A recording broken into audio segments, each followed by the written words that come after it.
Bigfoot.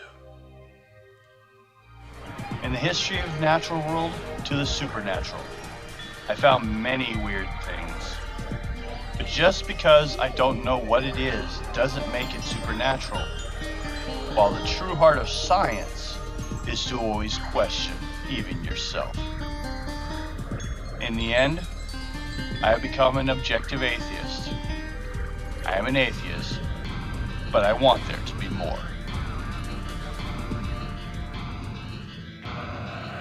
Also commonly known as Sasquatch, is the name given to the creatures that is said to inhabit the forest, and mainly in the Pacific Northwest. And in American folklore, Bigfoot is usually described as a large, hairy, bipedal humanoid. The clincher for me on this one, as far as belief goes, is the Native American history. Once again, I will listen to the local strangers and barbarians, because they are the true experts. From them, we must learn of their land.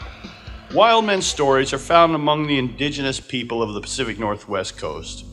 Native stories can be confidently related to the Sasquatch occur throughout the Pacific Northwest. Their distribution corresponds to the area where white man accounts are concentrated. The legends existed before there was a single name for this creature, and that they differed in their detail both regionally and between families in the same community, and that similar stories of wild men are found on every continent.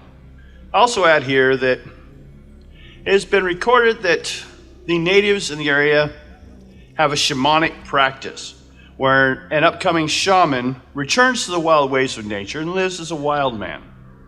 Some say this may be the reason for the Bigfoot sightings, but I ask, are they simply choosing to copy the lifestyle of a living creature, the original wild man?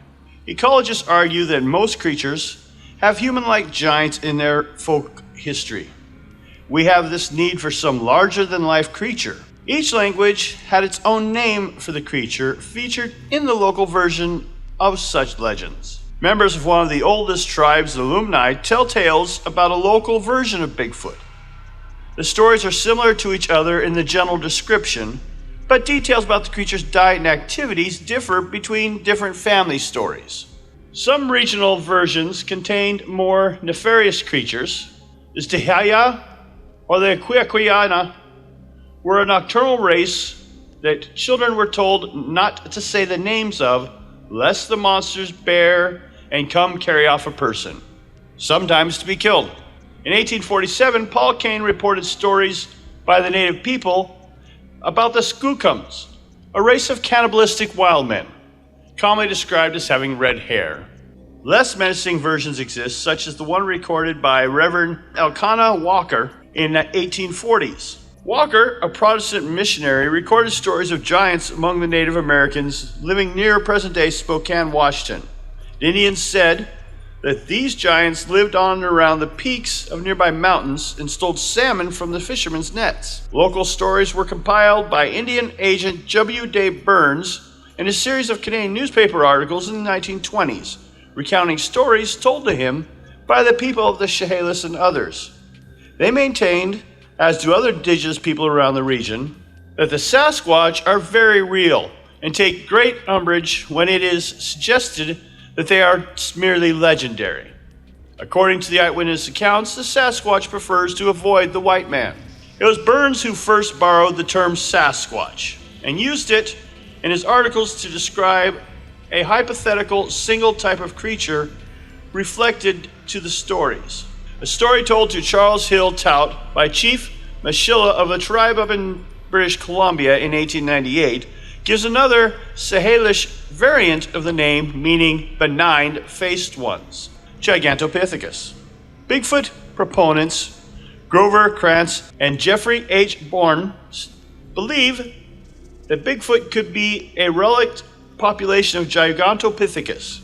According to Bourne, all Gigantopithecus fossils were found in Asia, and as many species of animals migrated across the Bering Land Bridge, it is not unreasonable to assume that Gigantopithecus might have as well.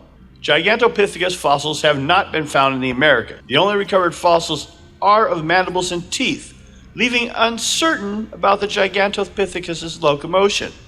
Krantz has argued, based on the extrapolation of the shape of the mandibles, that Gigantopithecus blacki could have been bipedal. However, the relevant part of the mandible is not present in any fossil. As an alternate view of that, Gigantopithecus was quadrupedal, and it has been said that Gigantopithecus' enormous mass might have made it difficult for it to adapt a bipedal gait, or like a bear, unable to maintain it for long periods. Matt Carman presented another view regarding the Gigantopithecus hypothesis.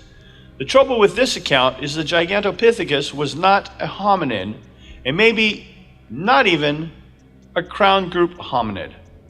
Yet, the physical evidence implies that Bigfoot is an upright bipedal with buttocks and long, stout, permanently abducted hallux. These are hominin autapomorphines, not found in any other animals or other bipeds. It seems unlikely that Gigantopithecus could have evolved these uniquely hominin traits in the parallel. Bernard G. Campbell wrote, "The Gigantopithecus is in fact extinct. Has been questioned by those who believe it survives as a Yeti in the Himalayas and the Sasquatch in the northwest American coast, but the evidence for these creatures is not convincing." Another possibility is an extinct homine. Of the species of the Paranthropus, such as the Paranthropus robustus, with its crested skull and bipedal gait, was suggested by primatologist John R. Napier and anthropologist Gordon Strasberg as a possible candidate for Bigfoot's identity, despite the fact that fossils of the Paranthropus are found only in Africa. Michael Roog of the Bigfoot Discovery Museum presented a comparison between human Gigantopithecus and Meganthropus skulls. He favorably compared a modern tooth suspected of coming from a Bigfoot to the Meganthropus fossil teeth, noting that when enamel on the surface of a Meganthropus fossil originated from Asia and the tooth was found near Santa Cruz, California. Some suggest Neanderthal Homo erectus or Homo heidelbergensis to be the creature, but no remains of any of these species has been found in the Americas. But currently, those theories hold up, for there have been over 10 variants of the human race, and some could interbreed, such as Neanderthal, and, did with the Homo sapiens, and they were also a descendant of the Heidelbergus. Same with, I believe, the Deniscian, which was up in the Alps. Mildly enough, same place the Yetis are. Mainstream scientists do not consider the subject of Bigfoot an area of credible science, and there have been a limited number of formal scientific studies of Bigfoot. Evidence such as the 1967 Patterson-Gimlin film have been falsely labeled as a hoax, in my opinion. So they provide no supportive data of any scientific value either way because of their questionability. As with other similar beings, climate, food, supply issues would have made such a creature surviving in some of the areas unlikely, while other areas very much so. Great apes have not been found in the fossil record in the Americas, so no Bigfoot remains have also been found. People have been found here, yet they came from Asia, they say. So they have been here, so they are near now. Like the people, they could have come here without bringing the great apes with them. They could have went either way on that one. Just because there's a land bridge doesn't mean everything came across. It was very cold too. The breeding population of such animals would be so large that it would account for many more purported sightings than currently occur, making the existence of such an animal an almost certain impossibility. I mean, who would want to hide from humans? We're lovable and only sometimes practice genocide.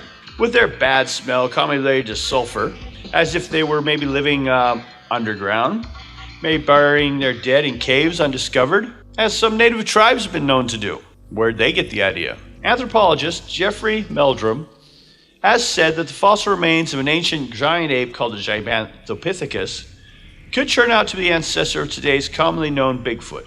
John Napier asserts that the scientific community's attitude towards Bigfoot seems primarily from insufficient evidence. After what the Huffington Post described as a 5-year study of purported Bigfoot, also known as Sasquatch DNA samples, Texas veterinarian Melba Ketchum and her team announced that they found proof that the Sasquatch is a human relative that arose approximately 15,000 years ago as a hybrid cross of the modern Homo sapien with an unknown primate species.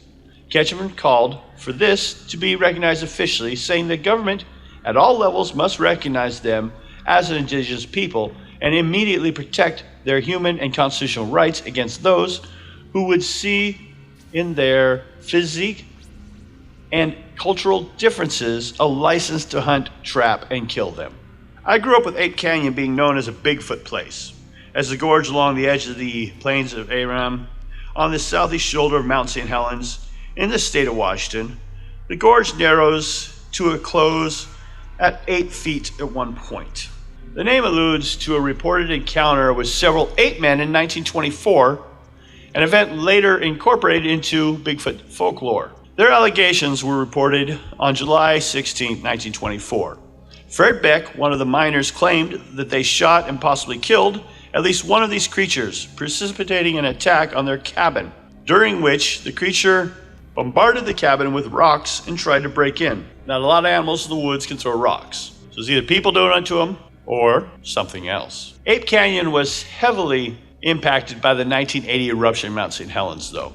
Adjacent to a steep rocky canyon is the present Ape Canyon Trail, popular with hikers and mountain bikers. On the south side of the mountain is another feature called Ape Cave. Some have reported seeing park rangers collecting and disposing of bodies after the eruption, although a large, half-burnt corpse of a bear hanging from a helicopter does not necessarily establish as proof. I closely feel that there is definitely something there, though. Something that we have failed to identify. A majority of these sightings are misidentifications of animals. But, like with UFO, only one has to be unexplained to give us reason to research. Research breaks it down to 4 groups, ignoring the possibility of animal sighting. Hoax, ancient hominid, caveman's type thing like that, okay. Native shaman, and ape, as in the Gigantopithecus. So looking at these options, I also look at the main difference between Bigfoot-like creatures around the world. So there may be more than one answer to this, so this needs to be applied to each one separately. I can't say this to apply to all of them. I'm now just going to deal with the Bigfoot itself, which is the Pacific Northwest variant. Hoax, ancient hominid, as in cavemen, etc., native shamans in their cultural practices, or ape, as in a Gigantopithecus, or some derivative there between, because it's been a long time since a Gigantopithecus, so it probably evolved some. So looking at these options, I also look at many different Bigfoot-type creatures are found around the world. And there is not one answer to fit them all. Every one of them have to be seen for their own regional and area as separate. When we start just lumping them all together, we fail to actually look at the differences of what they are. It's like, what if we lumped all furry, 4-legged things together? We get a confusing list that really makes no sense. I believe that there are some hoaxes, so eliminate those, but be careful and open-minded to the scientific option of it when you're looking at it. Maybe you're wrong on some things they've seen, but look for some other details that maybe the human vision is not perfect, but see about the other senses. That might help you identify there is something, but just maybe not what they described. As I said before, the reason that natives do this practice, I believe it is an homage to a true wild man. Shaman do what they do because of nature. They don't tend to make up. They just build upon something, an animal or something in nature. They don't really go around fabricating, but at times they can over-elaborate for religious purposes. Its long-term skill at hiding constantly connotate intelligence. But over 200-pound chimps were recently discovered en masse, not just a couple. The natives said that they were there, but the so-called intelligent Europeans, they did not believe this. Sound familiar? When I was a child, I remember hearing a story about Bigfoot being, at one time, humans abducted a bunch of people and changed them into servants for the humans. And they were to hunt and kill the native hominids, being the wild men, to get rid of all competition and to work for the aliens to getting gold and things like that. The Bigfoot was the hiding human. It's where we would have been before human alteration. As I said, I heard this a long time ago. Of course, there's no evidence on this one. Just thought I'd throw it in there. My favorite pop culture term for him is forest ape. Heard this in Futurama. As well as I firmly believe and have seen no reasonable proof against the Patterson-Gimlin film. I've seen a lot of written proof and a lot of things people have said on it. But when I looked at the evidence, I don't quite see. I don't agree with their findings. Anyone who believes that there's a man in a suit seems to know nothing about the level of costume design and limited capabilities of the equipment used. Example, they didn't have furry spandex to create muscle stretch. If you look at Planet of the Apes, the original version, that was height at the time. And it wasn't very good. Sometimes something was there, and they did film it. Many have seen and reported it before and since. And the population have documented it in their history and their mythology.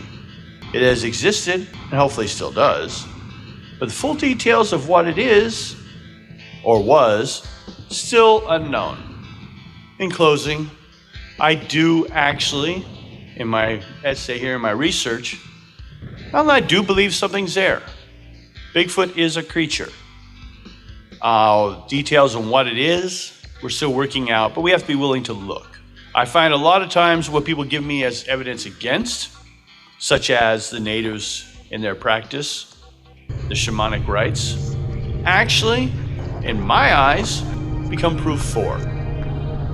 Granted, I might be crazy, or they might be. Either way, I can only, deal with my opinion on this, and I think they are real. I think most of the sightings aren't, though. There's a lot of animal misunderstandings there.